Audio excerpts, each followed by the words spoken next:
옛날에 동네에 서커스 같은 게 오면 늘 빠지지 않았던 게 마술쇼였어요. 마술사 하면 울긋불긋 화려한 옷을 입고 굉장히 신기한 마술쇼를 보이는데, 그런 한편으로 조금은 깔보게 되는 그런 존재가 마술사였어요. 근데 지금은 마술사면요, 웬만한 연예인들보다 더 유명하고 더 돈도 많이 벌죠. 팬도 많고요. 2010년대 이후로 우리나라 마술사들이 세계 마술대회에 나가서 대상을 몇 차례나 타기도 했습니다. 실력으로나 그 위상으로나 예전보다 훨씬 높아졌다고 할 수 있죠. 근데 그런 마술사들이요, 공통적으로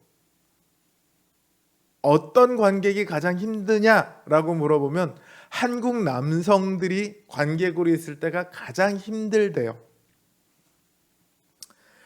외국에서 공연할 때 그 관람객들을 보면요, 마술을 그 자체로 재미있게 봅니다. 신기하게 나오면 놀라고, 이해할 수 없는 깜짝 놀랄 것 같은 일이 나오면 환성을 지릅니다. 근데 한국 남성들은 그렇지 않아요. 마술사랑 승부를 보려고 합니다. 너 그거 했어? 너 그거 다시 해봐. 비밀이 뭐야? 내가 비법 알 수 있을 것 같은데. 그러니까 마술사들도 되게 피곤하대요. 한국 남성이 있으면. 저게 지금 뭘 어떻게 하는 거지?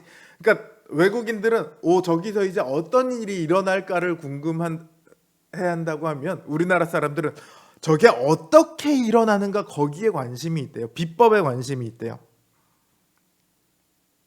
마술사도 힘들어지고요, 관객도 힘들어요. 재미가 없어요.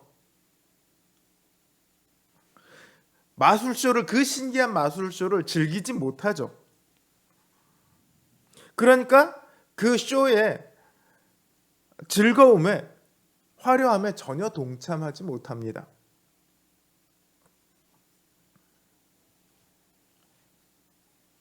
주님의 뛰어난 가르침을 듣고 놀라운 행하심을 체험하는 사람들도요, 마찬가지입니다.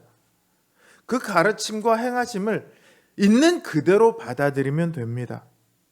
주님의 행하심을 두고 저게 어떻게 가능하지? 비법이 따로 있나? 여기에만 집중하고 그래서 그걸 찾으려고 하다가 그걸 찾지 못하면 에이, 말도 안 돼. 저건 사기야. 뭔가 조작이 있을 거야.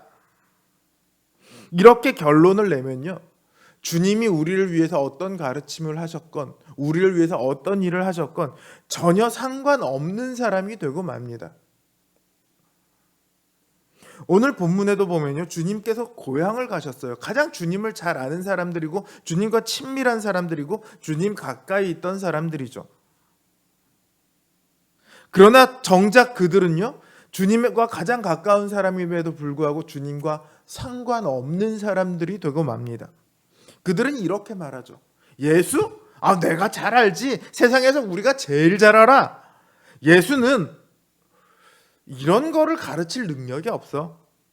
병 고칠 능력 더더욱 없지. 애초부터 목수의 아들이니까 얘도 목수였어. 그 가족들도 다 여기 우리랑 같이 있잖아. 걔나 우리나 다를 게 하나도 없어. 우리가 병 못 고치잖아. 우리가 가르치지 못하잖아. 예수가 어떻게 그걸 하겠어? 말도 안 돼. 이들은 예수님을 자기와 같은 평범한 존재다, 그렇게 생각을 합니다. 보다 엄밀하게 얘기를 하면요, 자기들보다 못한 존재라고 생각을 합니다. 어떻게 그걸 알 수 있냐? 예수님을 누구의 아들이라고 하냐면 마리아의 아들이라고 합니다. 요셉이 죽고 마리아가 과부니까 그렇게 얘기할 수도 있게, 마리아 아들이라고 얘기하는 게 뭐 이상하겠어 싶겠지만 유대의 전통에서는 그렇지 않아요. 아버지가 죽었더라도 아버지의 아들이라고 부릅니다. 요셉이 죽었어도 요셉의 아들 예수라고 불려야 합니다. 그런데 마리아의 아들이라고 부르거든요. 왜냐하면 나사렛 지역의 그 마을의 사람들은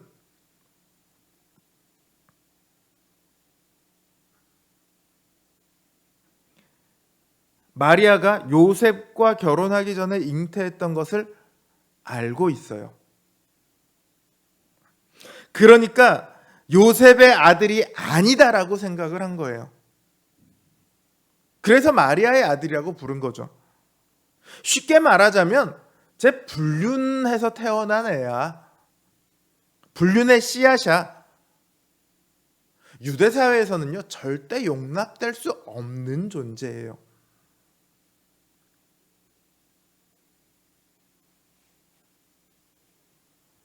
그러니까 다른 사람들이 예수님에 대해서 감탄하고 칭송하면 이들은 기분이 나빴을 거예요. 우리보다 못한 저 불륜의 자식을 사람들이 왜 칭송해?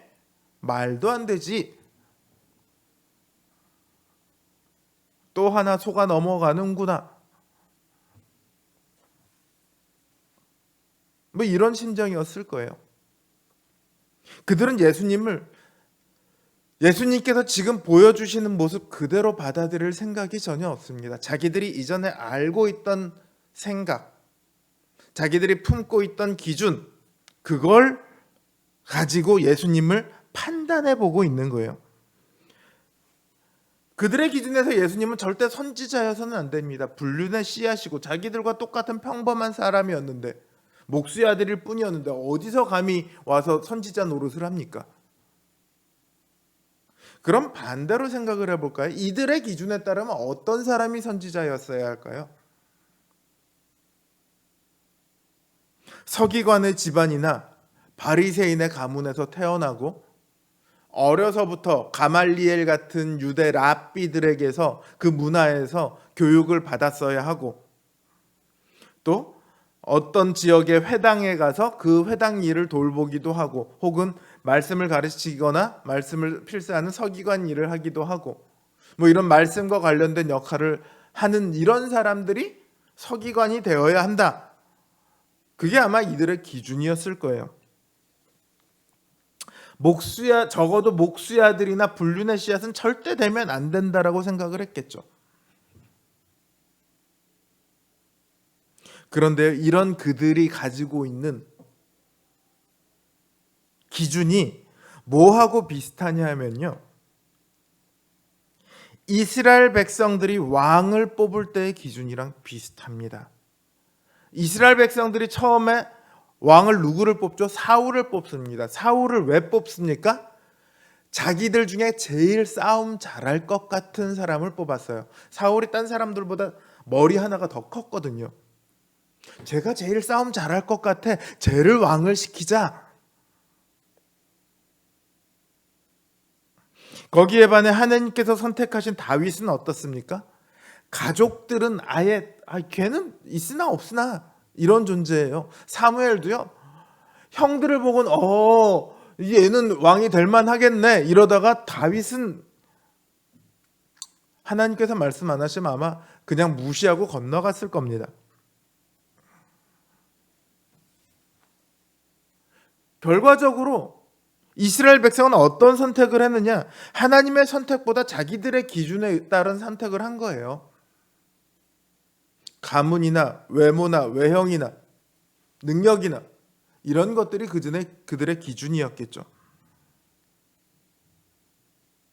오늘 이 나사렛 사람들도 똑같은 일을 하고 있는 거예요. 그 결과가 무엇입니까? 예수님께서 권능을 행하지 않으십니다. 권능을 행하실 수 없다고 표현되어 있지만요, 예수님께서 권능을 행하려고 하시면 왜 못하겠습니까? 믿는 사람이 없어서 권능을 펼칠 수 없는 게 아니고요, 권능을 행하지 않으신 거예요. 예수님께서 권능을 아무리 행해봤자 이들은 그 권능을 받아들일 사람들이 아니에요.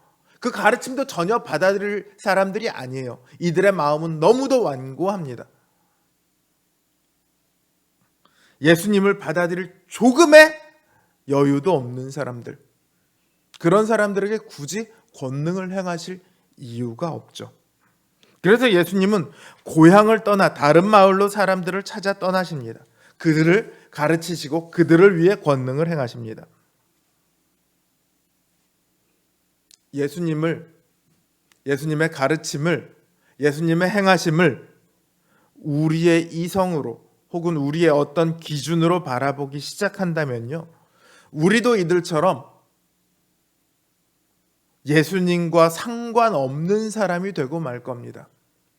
난 예수님 이런 거는 이해할 수가 없어. 난 예수님 딴 건 받아들이는데 이런 건 도저히 못 받아들이겠어.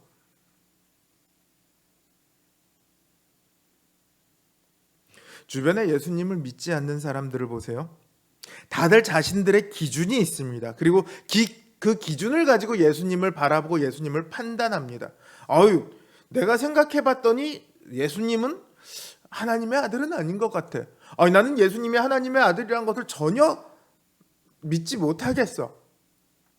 자기들의 생각으로 판단을 하고 있는 거예요. 그래서 예수님을 받아들이지 못합니다. 예수님의 있는 모습 그대로, 성경에 기록된 그대로를 받아들이는, 그게 바로 믿음입니다. 그분의 가르침, 그분의 행하심, 그분의 사랑과 선하심, 그분의 약속, 이 모든 것을 우리가 있는 그대로 받아들일 때 우리는 믿음으로 예수님께 속하고 또 예수님께서 주시는 그 은혜를 누릴 수 있게 됩니다. 사랑하는 성도 여러분,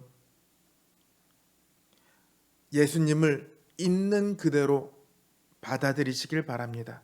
그래서 예수님께서 주시는 모든 복을 누릴 수 있는 저와 여러분 되시기를 주님의 이름으로 기원합니다.